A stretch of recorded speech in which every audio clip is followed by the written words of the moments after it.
We are now going to review your course assignments, a summary of your course assignments, and your course schedule. So, your course assignments include an individual empathy map, self-assessment quizzes, a midterm quiz, a case study of an older adult, a draft of a program proposal consultation meeting, the actual draft program proposal paper, the standardized patient experience, and your final exam. Included in the syllabus, you can see your due dates and the grade weight of each assignment. And below is a summary of each assignment. On Canvas, there is a full description of every one of these assignments already posted, along with a video describing those assignments. I recommend absolutely viewing both of those. Don't just read the assignment description and don't just look at the video. Combine the both. That's the way it's intended to be done. So the first assignment listed here is the empathy map. This is worth 10% of your overall grade. Students will complete an empathy map for an older adult as they are interviewed and that they interviewed and complete an assessment for their case study assignment.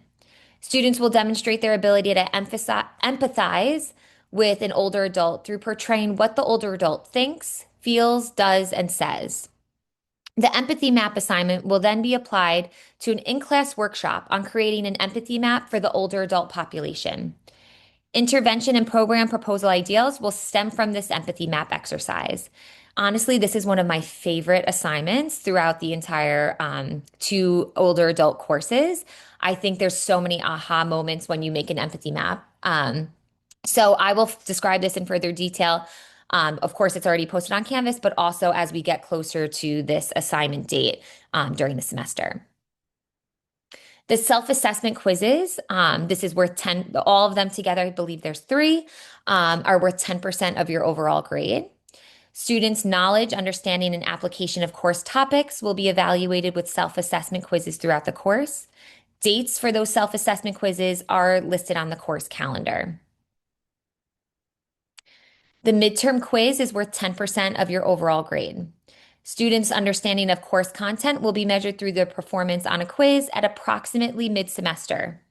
Quiz content will focus on all information presented during class time, as well as information in all required readings.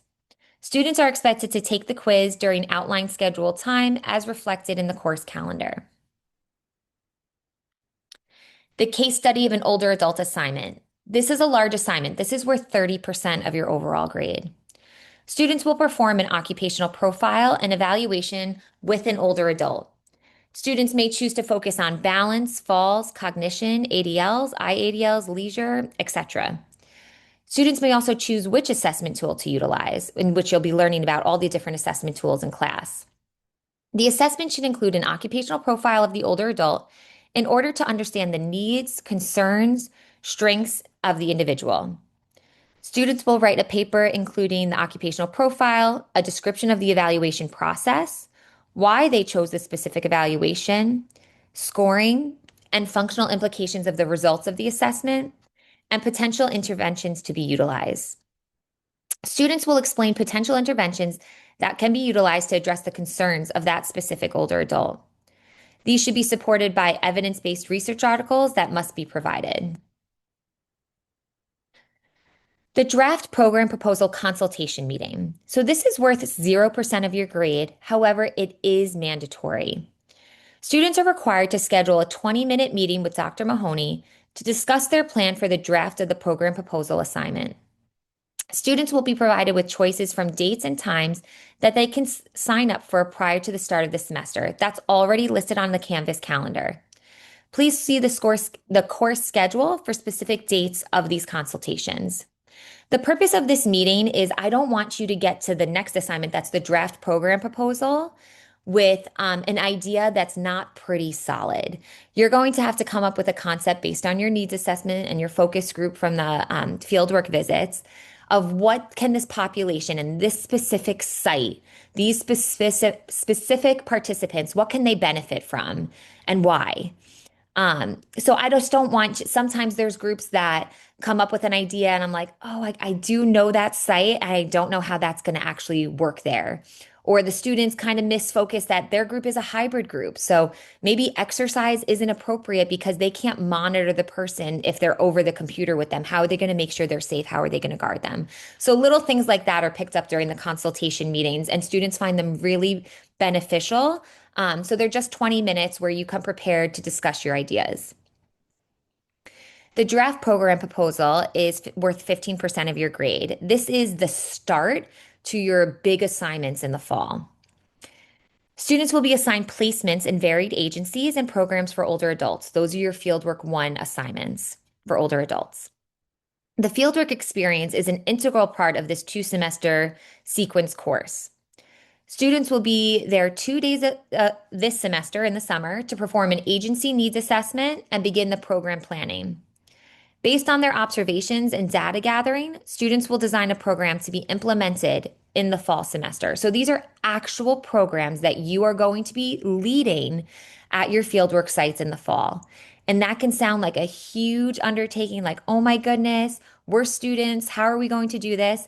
All of our students, by the time you get to that first session in the fall, you are so well prepared and you definitely shine. And the participants so appreciate all of your efforts. Students will be submitting a draft program proposal this semester in the summer. This is the groundwork for their program plans to be developed and implemented next semester. And there, again, are much more details listed under this assignment on Canvas. The standardized patient experience. This is a pass-fail experience, and this will have an entire lecture to discuss at the beginning of the semester, but this is just a summary of it. The standardized patient learning activity creates opportunities for learners to practice and or enhance skills in a supportive environment that imitates clinical practice without compromising patient safety. These skills include, but are not limited to, active listening, interviewing, safety awareness, ability to instruct a patient, transfer and mobility skills, and adapting tasks as needed. While students may not perform all of these skills, all students will be required to observe their colleagues perform the skills and provide constructive feedback during the debriefing session. This learning activity will provide students with experience when working with the older adult population. Additional information on the standardized patient experience will absolutely be provided during class. And finally, the final exam. There will be one exam at the conclusion of the semester. The exam will focus on information presented during class time, as well as information in all required readings. Students are expected to take the exam during the outlined scheduled time as reflected in the course calendar. As I have said over and over, but the additional guidelines for all assignments are posted and can be reviewed throughout the semester. Here is our grading scale that is consistent throughout all your courses in the curriculum.